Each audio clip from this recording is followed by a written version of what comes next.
का एक मसला हल नहीं होता कि दूसरा सर उठा लेता है। कैप्टन और सिद्धू के बीच खींचतान खत्म हुआ तो क़यादत का मामला हल होता नजर आया, लेकिन नवजोत सिंह सिद्धू के पीसीसी सदर के ओहदे से अचानक मुस्तफ़ी होने से एक बार फिर रियासत की सियासत में हलचल मची हुई है।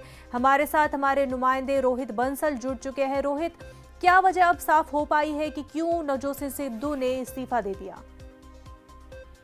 सिद्धू के इस्तीफे की बात की जाए तो पंजाब में एक बड़ा ब्लास्ट हम इसको बोल सकते हैं, क्योंकि कल का वो दिन बेहद अहम दिन था। क्योंकि कल का दिन वो दिन था जब पंजाब के कैबिनेट मंत्रियों ने अपने ओहदे ग्रहण करने थे, लेकिन ठीक उसी समय जब वो अपना चार्जेस लेने वाले थे करीब 3 बजे, तो ठीक उसी समय नवजोत सिंह सिद्धू के द्वारा इस्तीफे दिए जाते हैं। और इसके अलावा नवजोत सिंह सिद्धू के बाद रजिया सुल्ताना, जो पंजाब की अकेली मुस्लिम महिला मंत्री थी, उनके द्वारा भी इस्तीफा दे दिया गया। और रजिया सुल्ताना के जो पति है वो नवजोत सिंह सिद्धू के प्रमुख सलाहकार है, जिनका नाम मोहम्मद मुस्तफा है। तो वो मोहम्मद मुस्तफा और रजिया सुल्ताना जैसे ही मिलने जाते हैं तो उनके द्वारा भी अपने कैबिनेट के पद से इस्तीफा दे दिया गया। और इसके अलावा जो कैशियर थे उनके, जो उनके खजांची थे, उनके द्वारा भी इस्तीफा दे दिया गया है। और इसके अलावा जनरल सेक्रेटरी डिंगरा है जो पंजाब कांग्रेस के, उनके द्वारा भी इस्तीफा दे दिया गया। तो एक के बाद एक इस्तीफे का दौर लगातार जारी है और अभी तक 4 लोग बहुत अहम ओहदों से इस्तीफा दे चुके हैं। और पंजाब में अगर नवजोत सिंह सिद्धू की नाराजगी की बात की जाए